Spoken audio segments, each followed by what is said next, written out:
The next session, colleagues, is on practical insights into successful student housing applications. My guests on stage is Ms. Mfengwana and Tshiamo, Moleme. They will probably introduce themselves as well, but I'm going to hand over to them. So, colleagues, thank you. Good afternoon. Oh, I don't have to. Oh, yeah, well, it takes time getting used to this thing. Good afternoon, going to say colleagues. My name is Tshiamo Moleme from the Department of Higher Education and Training, and we will be speaking to you about the applications for ministerial approval of student housing triple Ps as well as the long-term lease agreements. What does it take to have those applications recommended from our side, recommended for the minister to approve? Next slide, if we can. I don't know who's controlling the slides.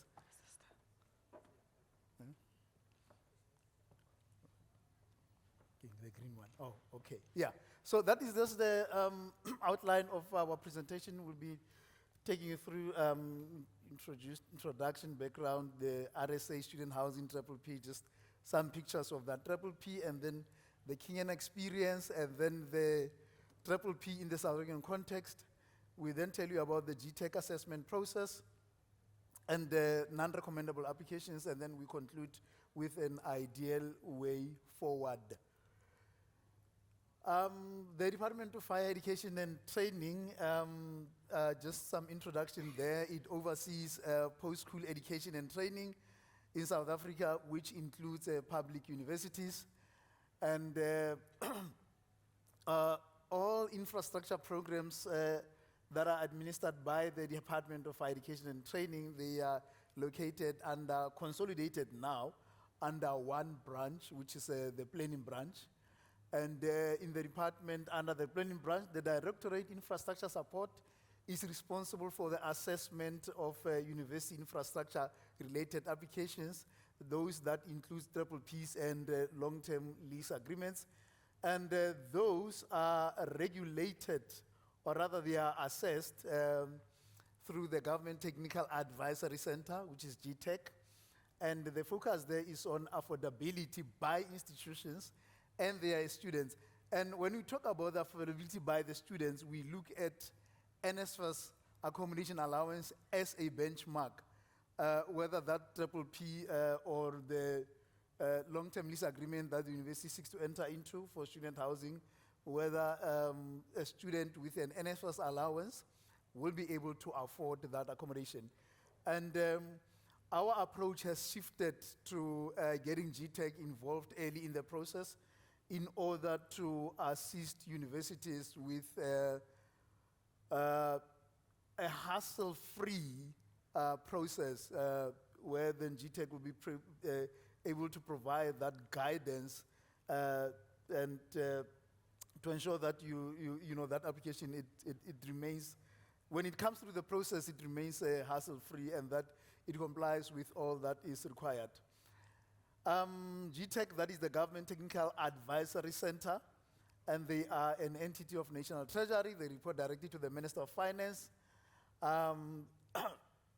They provide technical advisory services to national and provincial departments, municipalities, and public entities. They consist of 4 units and 2 PMUs. The 4 units there, the first 4 are the 4 units, transaction advisory services, and triple P unit, which Yonwaba, Mfengwana, my co-speaker, she is under that unit. And then the capital projects appraisal unit, the institutional development support unit, and the public expenditure and policy analysis unit. The 2 PMUs that they are managing is the Jobs Fund and the Municipal Financial Improvement Program. Just some background on why ministerial approval is required. That is in terms of the Higher Education Act, which requires that where a university will be building or constructing or leasing on a long-term basis or purchasing and immovable property of which the value of that is above the 5% benchmark, then that requires ministerial approval. What is that 5%? That is 5% of the average income that the university earned over the 2 immediate years preceding that application. And the student housing triple Ps, the student housing policy of 2015, student housing policy on minimum norms and standards. In terms of that policy, a student housing triple P requires approval of the minister, but some triple Ps also, the ministerial approval will be triggered by the requirements of the Higher Education Act, where there is that 5% benchmark if they go over the 5% benchmark. And what documentation is required? The letter to the minister, which should be signed by the VC, copy of council approval, the annual financial statements for 2 years immediately preceding council approval, the business of the project plan, the independent feasibility study, the draft agreements, and the supporting documentation or information required by DHET. That's just the picture that I was talking about, the pictures of that RSA student housing triple P that we just wanted to share with you. Yeah, I'll stop here for now because the value in our presentation really comes from what Yonwaba is going to be talking about, because she is from DHET and they are the ones who assist us with that assessment. Thank you. Okay, hi everyone.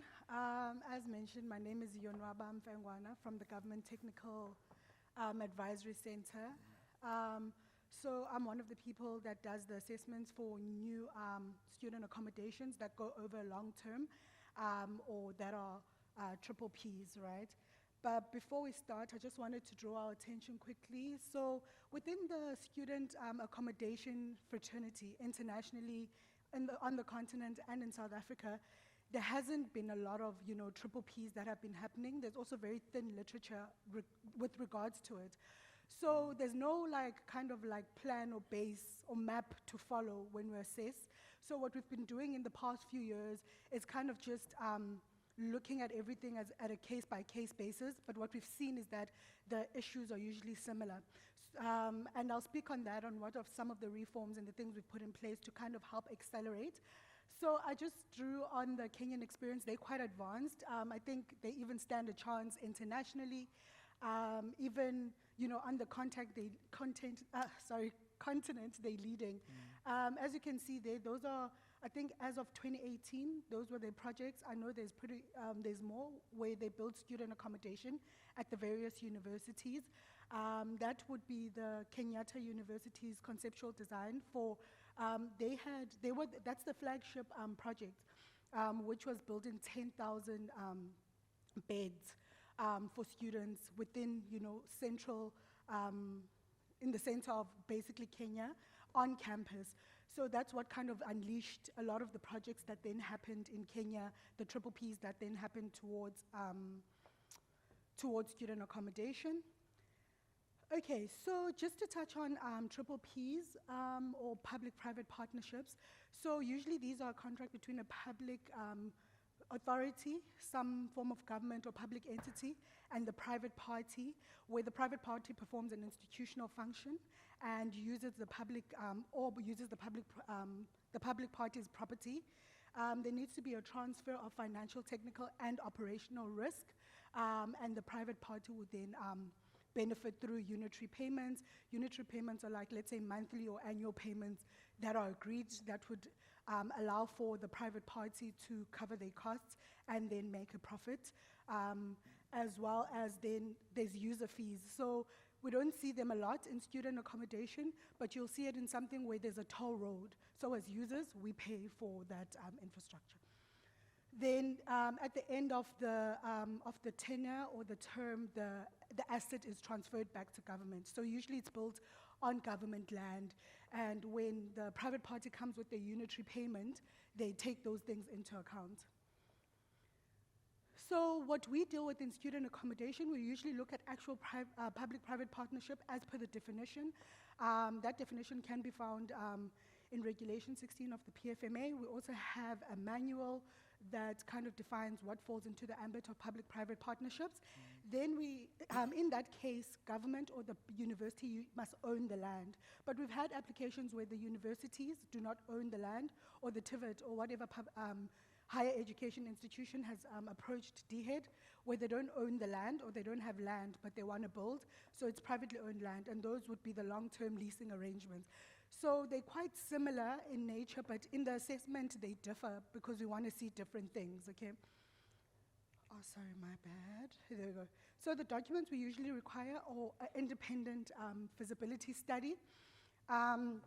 We say independent because you usually need to get someone that can give a clear picture of your finances, of the university, or please excuse me when I say university, I mean across the board, higher education institutions. That can give an independent analysis of your project, right? So we need to see that feasibility study, and it should cover things like the need analysis. We know there is a need in student accommodation, but it needs to be demonstrated. Then an options analysis to see that have other options been considered? Are they more cost effective? Are they a better fit for your university? Then it would also include the due diligence, the value assessment. The economic valuation actually usually depends on how big the project is. So the bigger the project, the more then you have to do economic valuation, but it's not compulsory. And then a procurement plan. Then we also need to look at financial models. We have something that we call a public sector comparator. That's basically saying that if government or the public institution went and procured this and did it by themselves, how much would it cost, what are the risks, and et cetera. Then we have something called the PPP reference model. It's to say if we followed a PPP, how much would it cost? Comparing apples for apples, that would justify whether this should be done or the accommodation should be built as a PPP or it should be done as a, within government. And then obviously we want to see your affordability assessment. So these projects usually range up to 25, 30 years, and you need to be able to demonstrate that as a public institution, we would be able to afford the unitary payments or whatnot for the 30 years, and if not, what measures or support do you need from government, in terms of planning purposes, to meet that affordability. So the transparency is very important there, which you don't always get a lot, but you need to be transparent to government, because for our planning purposes, for National Treasury planning purposes, for the fiscus, etc., we also need to know what we're expecting in the next 10, 20 years. Then we need something called a risk matrix. But for PPPs, it's a bit more extensive because PPPs require the risk transfer. So risks need to be identified and described well. Who's going to take on the risk? Is it the private party or the public party? So a lot of work goes on before you actually get to your final risk matrix. And this also, as the different, you go through the different stages of the PPP process, the risks change. Some fall away, some get added and whatnot. And then we need the draft agreements, whether it be rental, whether it be sales, etc. And then usually we are concerned, as mentioned, with the institution's affordability for the project term, what risks are taken on by the public institution that could affect the fiscus, or when I say fiscus in this case, that can affect DHET, that can affect NSFAS. And then the institution and private partners' ability to manage and deliver the project. So the biggest issue we've had here is that universities would hire transaction advisors that are developers, very strong in the development and construction parts, but they miss the financial or legal aspect. So usually people that do, or companies that do PPPs or come in consortiums, they realize that I'm a construction person, but I might need a finance person, and they come together as a consortium to bid for these kind of projects. Then we look at value for money in terms of the costs. What we see a lot is sometimes the costs can be quite inflated because the transaction advisors are usually the public sector or the developer. So what they then do is that they'll cost projects very high, and then they don't meet the affordability threshold. So that's why it's important to consider the options or the options analysis to be able to say, okay, what works best, which consortium do we bring in as a university, etc. So that you're thinking of whether, when you take it to DHET, would it meet the affordability? And then there usually is an alignment, or we want to see the alignment between the financial model, feasibility study, and the draft contracts. So in your feasibility, you'd say that there's certain risks that are going to the private party, but those are not lifted onto the agreements. So as a person who's reviewing, I can't then say, oh, I'm recommending or not recommending this, because what you're telling me in your feasibility study, I'm unable to see it in the contract, okay? Then these are some of the issues we've had in terms of submissions, which have led to us starting like a framework for student accommodation applications. So these are the common things that we've seen in the applications we've received, or where we can't recommend, right? So it's the non-independent feasibility studies where it's clearly skewed towards a certain decision or a certain phase. Then there's inadequate justification for the project. The project could be done, in a different method, in a different way. It doesn't have to be a triple P. And then we see a lot of the options not being explored in terms of procurement, in terms of technical. I'm not going to go through everything with time.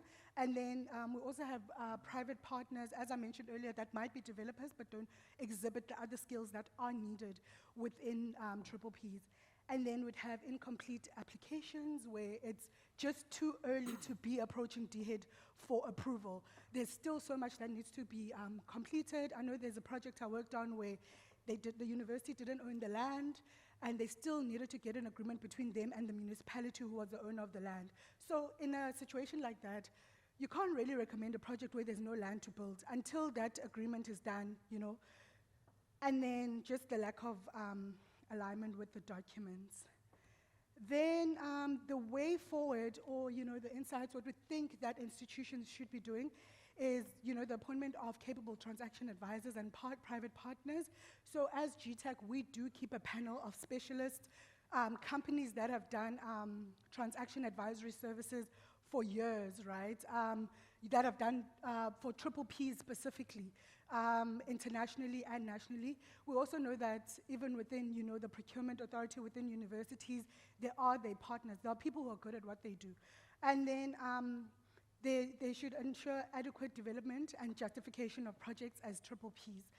You don't want to do all the work and your project is sent back because there's no clear justification on why you want to build a 10,000 bed with a student population of 5,000. And those things need to be demonstrated. It can't be a 2 or 3 liner. We need to see the research, the analysis, etc. And then the internal approvals within the institution need to be obtained. The site needs to be secured, or at least some kind of thing that can show us that there's commitment to securing the site. And then a market sounding exercise should be done, or some kind of marketing exercise to see whether people would be interested and companies would be interested in the project, and you'd attract sufficient partners. And then demand studies, that is a very big thing for us. So universities, in the ones that I've seen, in the projects I've seen, they've taken on what we call demand risk. So they're going to pay the private party for all the beds, regardless of whether there's students there, they can afford it, and whatnot. So the contract says that they must pay that 10,000 every year regardless. So the problem we've seen here is that there's nothing to justify that. How are you, as an institution, comfortable that you'll get 10,000 students there? Because the shortfall needs to be covered by the institution. And when the institution can't, then it must be covered by DHET or National Treasury, etc. So the demand studies are very important to us to say that we are comfortable taking on this risk because this is the research that we've done, okay? And then we've started now to engage, and we ask that universities also do that. They engage DHET and GTAC while they're doing their process. So before the formal application comes for the approval by minister, talk to us. This is what we think of doing. This is how we're thinking of doing. This is who we're trying to procure. How do we put documents like this to procure the right people? So we give advice on stuff like that. And then obtaining tangible commitment from critical stakeholders. This speaks specifically to NSFAS. So in the feasibility studies, institutions will use NSFAS and say, no, NSFAS gives us X amount, we will get it from that money, and that's how we'll pay for this project. But there's no commitment from NSFAS. Remember, our budget period is about 3 years, so if you're doing a project for 20 years, NSFAS can't make a commitment like that without engaging their stakeholders. So some form of commitment from NSFAS, from the different stakeholders, needs to be obtained before you can take on the project. And we usually don't recommend projects that do not have that kind of engagement, or they're in their infancy instead in terms of that. And then in terms of our one, as I mentioned, it's quite new, even internationally, using triple Ps as a way to build student accommodation.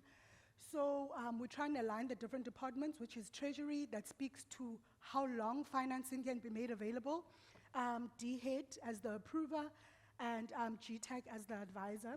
We then are working, we're quite advanced in a student housing toolkits to kind of guide institutions to say these are the steps, here are templates of the documents, this is how you do it. And then the norms and standards are also being amended to kind of cater for what's happening on the ground. And then, as I mentioned, we have ongoing informal advice with the institutions before they make their final submission. And that's the end of my presentation. Thank you so much.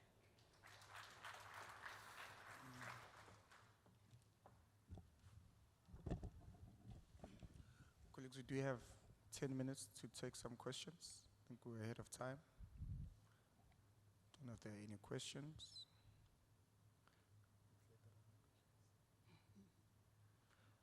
For more information, colleagues, you're also able to just visit the PERCO stand. We get heavily involved in student accommodation and construction, all of those things from a procurement perspective. But I think my colleagues will also be around to answer any questions that may come. So thank you, colleagues, and enjoy the rest of the conference.